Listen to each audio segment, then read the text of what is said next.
Hello दोस्तों, welcome back to Jainit Academy. Jainit Academy के YouTube channel में आपका हार्दिक अभिनंदन है। आज है 13 सितंबर 2022।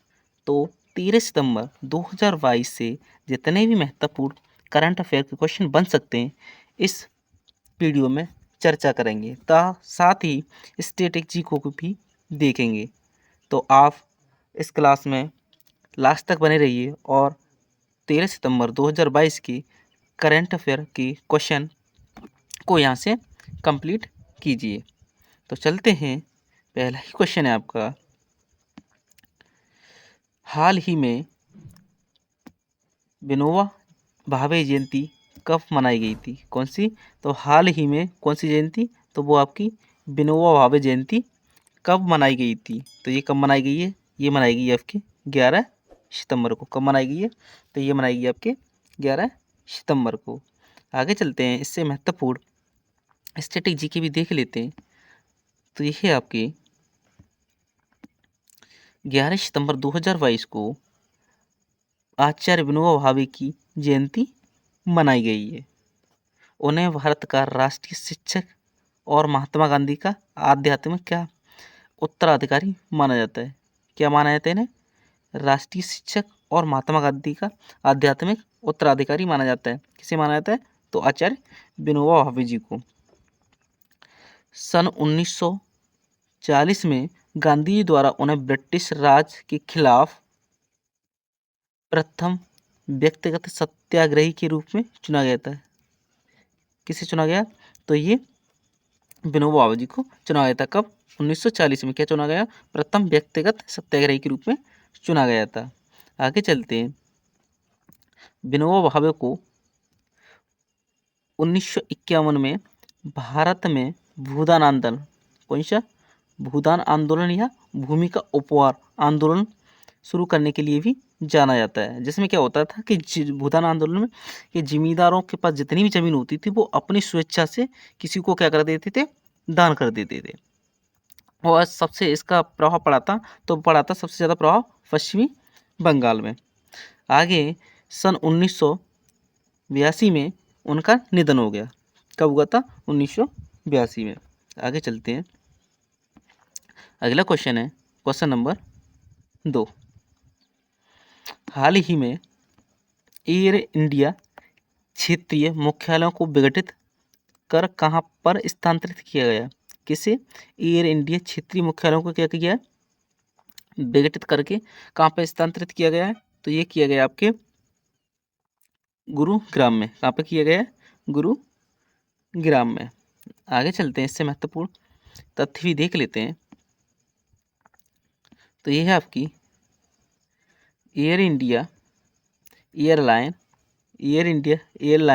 के क्षेत्रीय कमांड ढांचे को खत्म कर एक केंद्रीय मुख्यालय में स्थानांतरित होने जा रही है, क्योंकि नए मालिक टाटा सन्स अपने एयरलाइन व्यवसायों को मौजूद करने पर क्या कर रहे हैं?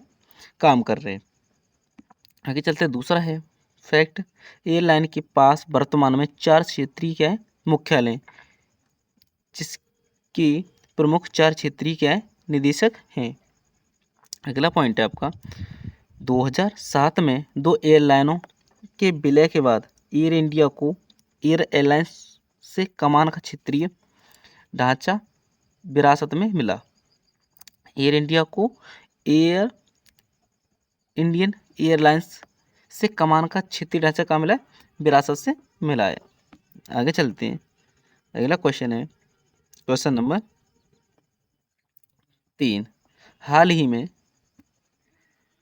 ही में राजस्थान के किस शहर में 2 दिवसीय राष्ट्रीय रक्षा MSME कॉनक्लेव शुरू हुआ है? तो कहाँ हुआ है ये? तो ये हुआ आपका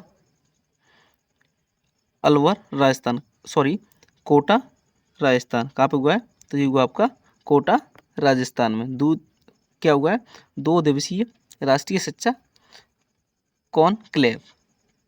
आगे चलते हैं, इससे महत्वपूर्ण तथ्य देख लेते हैं। 2 दिवसीय राष्ट्रीय सुरक्षा MSME कॉनक्लेव और प्रदर्शनी 11 सितंबर 2022 को कोटा राजस्थान में शुरू हुई। प्रदर्शनी में T-90 और BMP-2 टैंक, आर्टिलरी गन, विभिन्न प्रकार के स्नाइपर तथा मशीन गन सहित रक्षा उपकरण प्रदर्शित किए जा रहे हैं। अगला पॉइंट आपका, कॉनक्लेव का औपचारिक उद्घाटन। तो इसका जो औपचारिक उद्घाटन किसने किया है? तो इसका जो औपचारिक उद्घाटन 12 सितंबर 2022 को लोकसभा अध्यक्ष ओम बिरला और रक्षा राज्य मंत्री अजय भट्ट द्वारा किए गए। इसका उद्घाटन किसने किया है? तो लोकसभा के अध्यक्ष ओम बिरला और रक्षा राज्य मंत्री अजय भट्ट द्वारा किया गया है। आगे चलते हैं। अगला क्वेश्चन है क्वेश्चन नंबर 4। SCO समिट के लिए, किसके लिए? SCO समिट के लिए 15 सितंबर से किस देश की 2 दिवसीय यात्रा पर जाएंगे प्रधानमंत्री मोदी? तो SCO समिति के लिए 15 सितंबर से किस देश की 2 दिवसीय यात्रा पर प्रधानमंत्री जाएंगे? तो किस देश की यात्रा पर जाएंगे? तो वो जाएंगे आपके उज्बेकिस्तान। किसकी पे? उज्बेकिस्तान की यात्रा पर जाएंगे। आगे चलते हैं, इससे महत्वपूर्ण तथ्य भी देख लेते हैं। तो वो है आपकी संघाई SCO की फुल फॉर्म है आपकी संघाई सहयोग संगठन के राष्ट्रीय अध्यक्षों की परिषद की कौन सी बैठक है? 22वीं बैठक में भाग लेने के लिए प्रधानमंत्री नरेंद्र मोदी 15 सितंबर 2022 से उज्बेकिस्तान के समरकंद के 2 दिवसीय दौरे पर जाएंगे। अगला है आपका फैक्ट, बैठक में क्षेत्रीय और वैश्विक महत्व के सामयिक मुद्दों पर क्या होगी? चर्चा की क्या उम्मीद है। राजनाथ सिंह 24 अगस्त 2022 को उज्बेकिस्तान की राजधानी क्या है? समरकंद, ताशकंद में SCO रक्षा मंत्रियों की बैठक में क्या लेंगे? भाग लेंगे। तो यहाँ से एक क्वेश्चन और बनता है कि उज्बेकिस्तान की राजधानी कौन सी है? तो वो आपकी ताशकंद। और SCO की फुल फॉर्म क्या है? तो संघाई सहयोग संगठन है। आगे चलते हैं। अगला क्वेश्चन है क्वेश्चन नंबर 5। हाल ही में केंद्र सरकार ने किस केंद्र शासित प्रदेश में MCD में बाड़ों की अधिकतम संख्या 250 कर दी है? तो किस केंद्र शासित प्रदेश में MCD की बाड़ों की संख्या कितनी कर दी है? 250 कर दी है। तो किस में की है? तो ये की है आपके दिल्ली में। कहाँ पर की है? तो ये की है आपके दिल्ली में। आगे चलते हैं, इससे महत्वपूर्ण तथ्य देख लेते हैं। केंद्र सरकार ने दिल्ली नगर निगम, जिसे शॉर्ट में क्या बोलते हैं? MCD में वार्डों की संख्या अधिकतम कितनी कर दी है? 250 निर्धारित की है। इसमें 42 वार्ड अनुसूचित जाति के लिए आरक्षित किए गए हैं। इससे पहले तीनों MCD में कुल सीटों की संख्या कितनी थी? तो वो थी आपके 272। अगला पॉइंट है, मई 2022 में दिल्ली के 3 नगर निगमों के एकीकरण के लिए केंद्र सरकार द्वारा एक अधिसूचना जारी की गई थी। आगे चलते हैं। अगला क्वेश्चन नंबर 6। हाल ही में राष्ट्रपति ने किस राज्य के गुर्जर मुस्लिम गुलाम अली को राज्यसभा के लिए मनोनीत किया है? तो हाल ही में राष्ट्रपति के द्वारा गुर्जर मुस्लिम गुलाम अली को राज्यसभा के लिए मनोनीत किया है। तो वो कहाँ से संबंध रखते हैं? तो वे हैं आपके जम्मू कश्मीर से। कहाँ से? जम्मू कश्मीर से। आगे चलते हैं, इससे महत्वपूर्ण तथ्य देख लेते हैं। राष्ट्रपति द्रौपदी मुर्मू ने जम्मू कश्मीर के गुर्जर मुस्लिम गुलाम अली को राज्यसभा के लिए क्या किया है? मनोनीत किया है। अली केंद्र सरकार की सिफारिश पर राज्यसभा के लिए मनोनीत किए गए। किसकी सिफारिश के लिए? राज्यसभा, केंद्र सरकार की सिफारिश पर राज्यसभा में क्या किए? मनोनीत किए गए हैं। आपको बता दें कि जो राष्ट्रपति जी हैं वो राज्यसभा में 12 लोगों को क्या करती हैं? मनोनीत कर सकती हैं। अगला पॉइंट है, यह पहली बार जब इस क्षेत्र के किसी गुर्जर मुसलमान को मनोनीत सदस्य के रूप में राज्यसभा में भेजा गया है। यह पहली बार हुआ है। राज्यसभा के सभापति जगदीप धनखड़ भारत के क्या है? उपराष्ट्रपति है। राज्यसभा के सभापति को क्या बोलते हैं? उपराष्ट्रपति। आगे चलते हैं। अगला क्वेश्चन है क्वेश्चन नंबर 7। हाल ही में इतालवी फॉर्मूला 1 ग्रैंड प्रिक्स 2022 का खिताब किसने जीता है? तो हाल ही में कौन सा इतालवी फॉर्मूला 1 ग्रेड प्रिक्स 2022 का खिताब किसने जीता है? तो ये खिताब किसने जीता है? ये जीता आपके मैक्स वर्स्टापेन ने। किसने? मैक्स वर्स्टापेन ने क्या ये खिताब जीता है। आगे चलते हैं, इससे महत्वपूर्ण तथ्य भी देख लेते हैं। तो ये है आपकी रेड बुल की मैक्स वर्स्टापेन ने इतालवी फॉर्मूला 1 ग्रैंड प्रिक्स जीती। फेरारी के चार्ल्स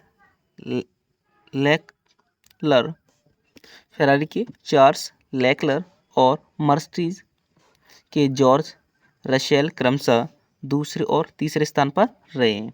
जो फेरारी के चार्ल्स लेक्लर और मर्सिडीज की चार्ल्स रेसलर ये क्या रहे हैं?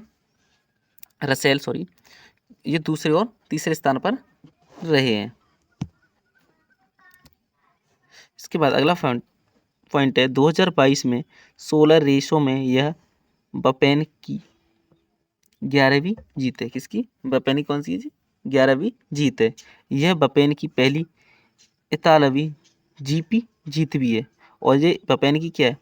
पहली इतालवी क्या है? जीत भी है। स्पेन ने 4 सितंबर 2022 को डच F1 जीपी भी जीता था। क्या जीता था? 4 सितंबर को डच F1 जीपी भी जीता था।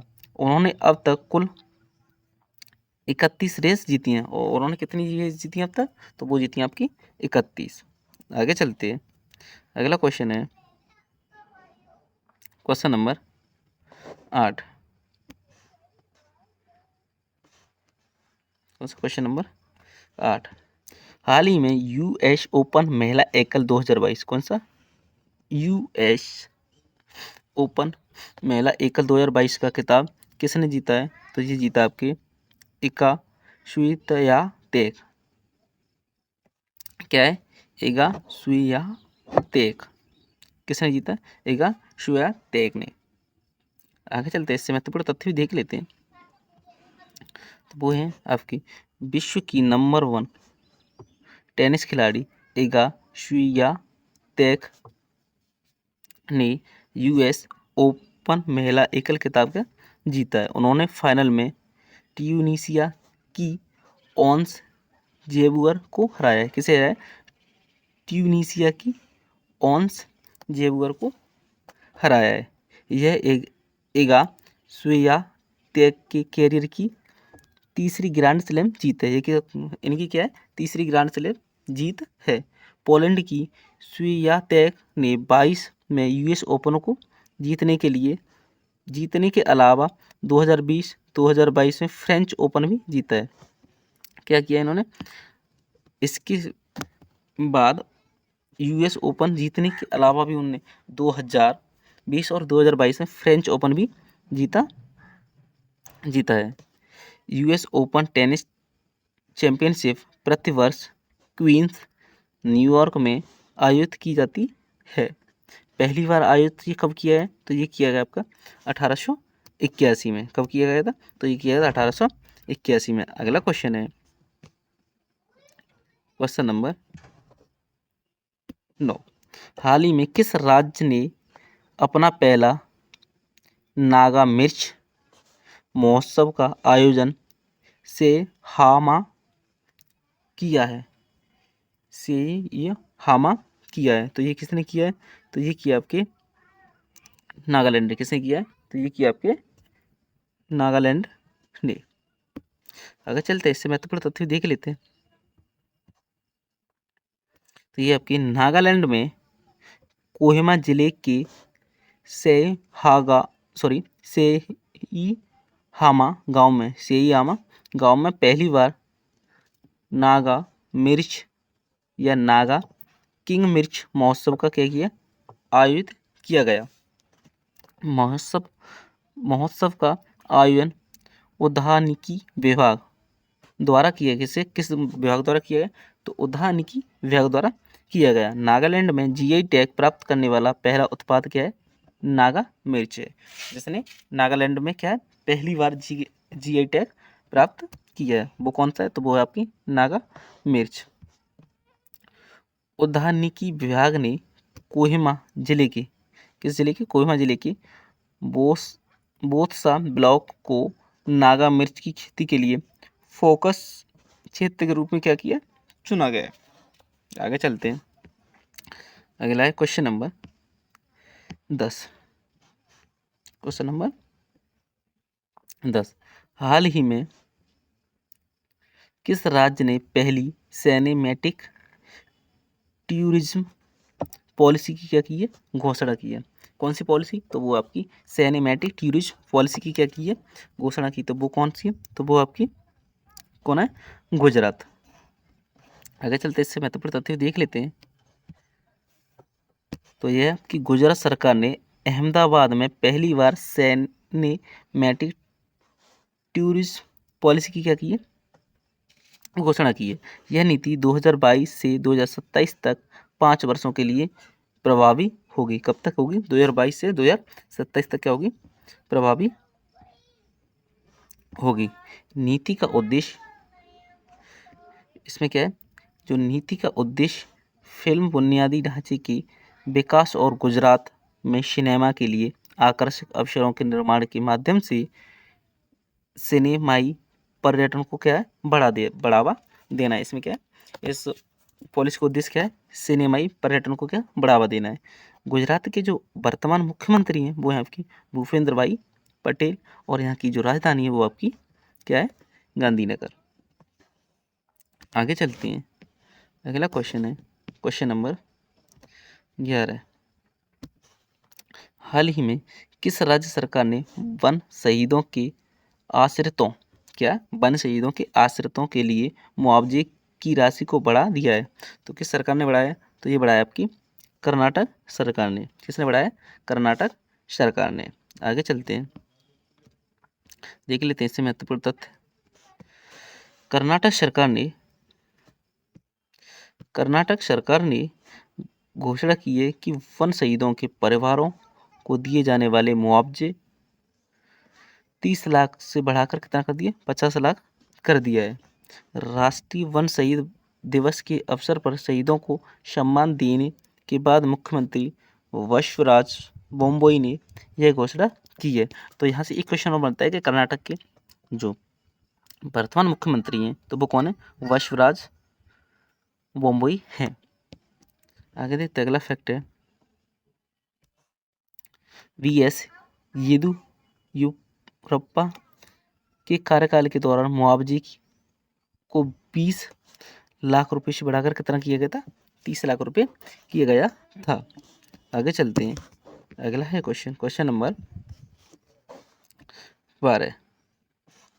हाल ही में किस राज्य के नए विधानसभा अध्यक्ष एएन शमशीर को चुना है? किसे चुना है? एएन शमशीर को क्या है? चुना है। तो वो है आपकी केरल। कौन सी? केरल। आगे चलते हैं, इससे संबंधित फैक्ट भी देख लेते हैं। सत्तारूढ़ सीपीएम के नेतृत्व वाले रूट सीपीएम के नेतृत्व वाले वाम लोकतांत्रिक मोर्चे के किसके वाम लोकतंत्र मोर्चे के ए एन शमशीर को केरल विधानसभा अध्यक्ष चुना गया। शमशीर सदन के 24वें अध्यक्ष हैं। कौन से 24वें अध्यक्ष हैं? पूर्व अध्यक्ष कौन से हैं? तो वो हैं आपके एम बी राजेश को राज्य विधानमंडल में शामिल किया गया है। शामिल किए जाने के बाद नए अध्यक्ष का चुनाव अवश्य हो गया था। आगे चलते हैं, अगला क्वेश्चन है क्वेश्चन नंबर 13। तो हाल ही में क्या है 13? तो हाल ही में किस राज्य सरकार ने pension at your door step को शुरू किया है? तो ये किसने किया है? तो ये किया आपके महाराष्ट्र सरकार ने। किसने किया है? तो ये किया आपकी महाराष्ट्र सरकार ने। आगे चलते इससे महत्वपूर्ण तथ्य भी देख लेते हैं। तो ये आपकी मुंबई में प्रधान महालेखाकार कार्यालय ने pension at your door step की पहल क्या शुरू की है। इसमें क्या होता है? पेंशन संवाद के लिए पेंशन भोगी अपनी शिकायत ऑनलाइन या टोल फ्री नंबर पर भी दर्ज करा सकते हैं। इससे ये फायदा है।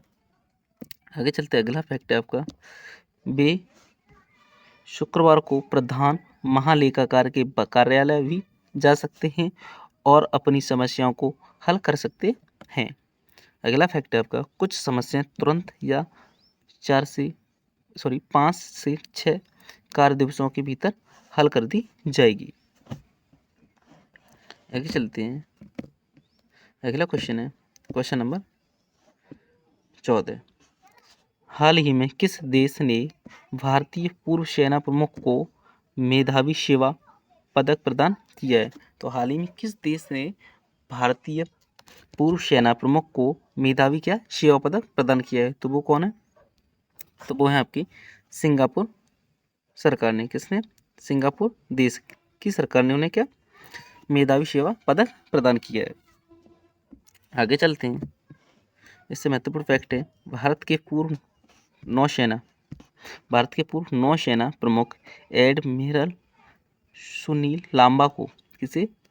लांबा को सिंगापुर के प्रतिष्ठित सैन्य पुरस्कार पिंगट जसा जेलिंग जिसे टेंटेरा या मेधावी सेवा पदक या सैन्य से सम्मानित किया। उन्होंने सितंबर 2022 में राष्ट्रपति हलीमा याकूब द्वारा सम्मानित किया गया। उन्हें किसके द्वारा सम्मानित किया गया?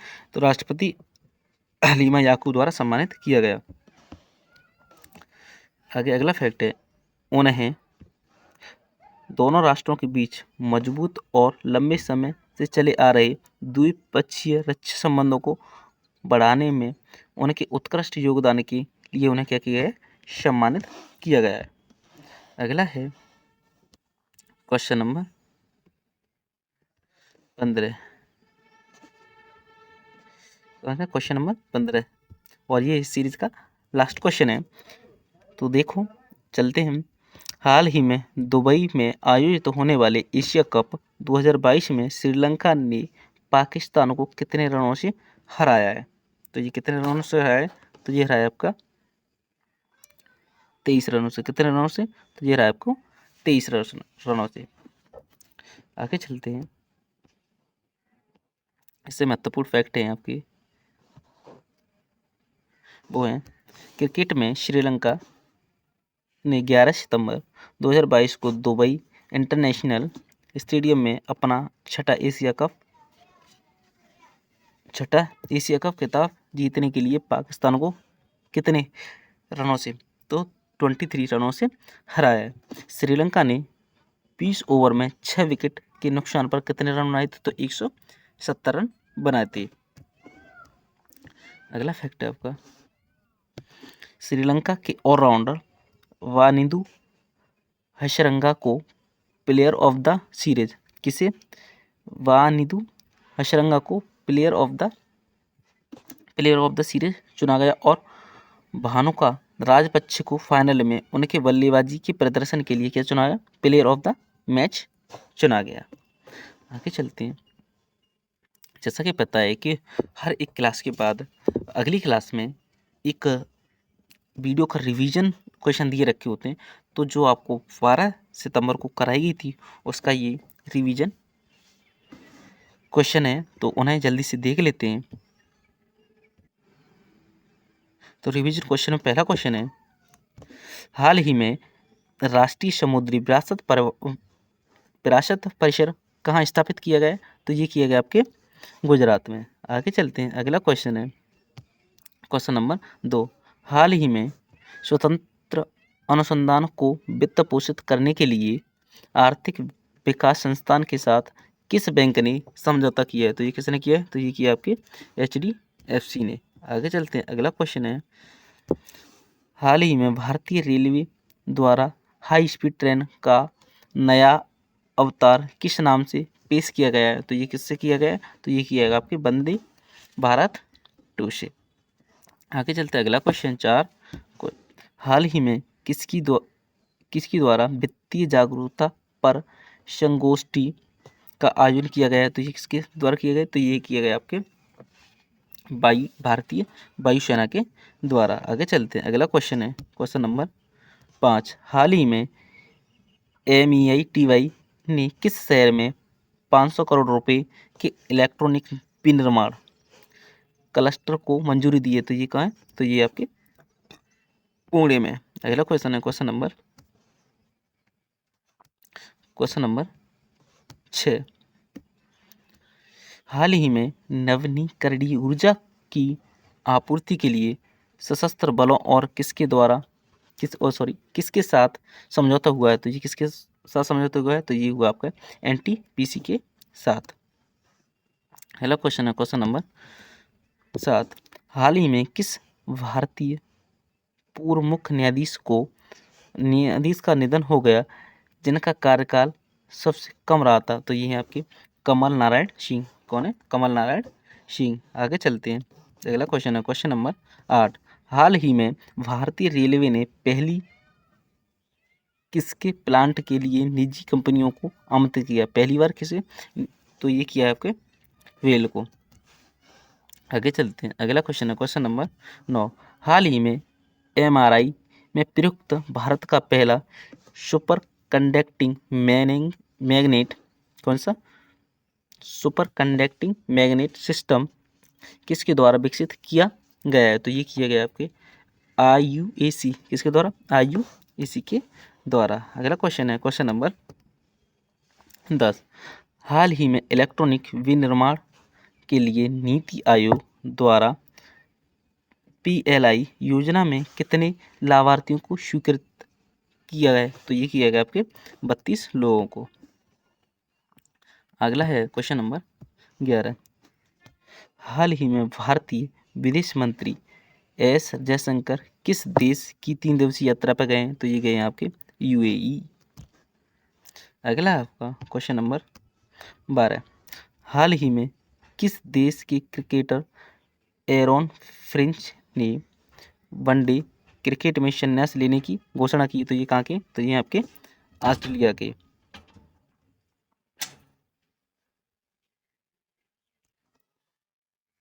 तो क्वेश्चन नंबर 12 का आंसर है वो है आपके ऑस्ट्रेलिया। आगे चलते हैं। अगला है क्वेश्चन नंबर 13, हाल ही में चीता पुनरुत्पादन परियोजना का शुभारंभ 17 सितंबर को किसके द्वारा किया गया है, तो ये किया गया प्रधानमंत्री मोदी के द्वारा। आगे चलते हैं। अगला क्वेश्चन है क्वेश्चन नंबर 14, हाल ही में international dairy federation world dairy summit का उद्घाटन किसके द्वारा किया गया है, तो ये किया गया प्रधानमंत्री मोदी के द्वारा। आगे चलते हैं। अगला क्वेश्चन है क्वेश्चन नंबर 15, हाल ही में गैर अनुपालन के लिए RBI ने कितनी संस्थानों पर जुर्माना लगाया, तो ये लगाया आपके 3। तो ये था इस क्लास का रिवीजन का लास्ट क्वेश्चन। मैं आशा करता हूँ कि आपको वीडियो बहुत ज़्यादा पसंद आई होगी। अगर वीडियो पसंद आई तो हमारे चैनल को सब्सक्राइब करें और वीडियो को ज़्यादा से ज़्यादा शेयर करें। धन्यवाद।